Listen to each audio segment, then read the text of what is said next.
क्या कभी आपने नोटिस किया है कि दुनिया में हम सब अपने आप को आस्तिक समझते हैं, बट रियलिटी थोड़ी सी अलग है। एक्चुअल में हम सब 10% आस्तिक और 90% नास्तिक हैं। कैसे? चलिए समझाती हूँ। अगर मैं एक मुस्लिम को बोलूं कि कृष्णा जी ने 1 साल की एज में राक्षसों को मार दिया था और हनुमान जी ने बचपन में सूरज को निकल दिया था, तो वो कभी बिलीव नहीं करेगा।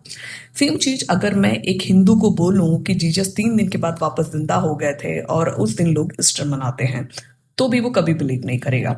तो एक्चुअल में सच क्या है? सो बेसिकली हम एथिस्ट नहीं हैं, हम बस दूसरों के रिलीजन के लिए एथिस्ट हैं।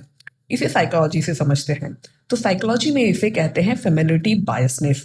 एक्चुअल में हमारा ब्रेन जो बचपन से सुनता आया है या जो बिलीफ हमको हमारे पेरेंट्स या सोसाइटी से मिला है, हम उसे सच मान लेते हैं। और जो चीज हम पहली बार सुनते या देखते हैं, हम उसको मिथ या डाउट करने लगते हैं। मतलब तुम अपने रिलीजन को लॉजिक से नहीं, उसे अपनी आदत और इमोशन से समझते और बिलीव करते हो। सोचो, दुनिया में हजारों रिलीजन्स हैं, हर एक के अपने गॉड है, अपनी स्टोरीज एंड अपने मिरेकल्स हैं। पर होता क्या है, एक इंसान सिर्फ अपने रिलीजन को सच मानता है और बाकी सबको मिथ मानता है। मतलब सिंपल है, हर रिलीजियस इंसान दुनिया के 90% गॉड को ऑलरेडी रिजेक्ट कर चुका है और सिर्फ एक पे बिलीव करता है। तो इनडायरेक्टली हम सब 90% एथिस्ट ही हैं, बस वो चीज रियलाइज नहीं करते।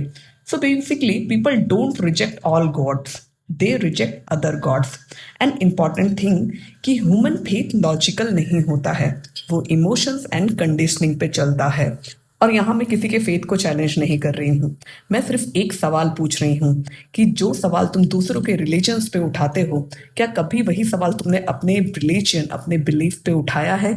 ये क्यों होता है, कैसे होता है, क्या ये सच है कि नहीं?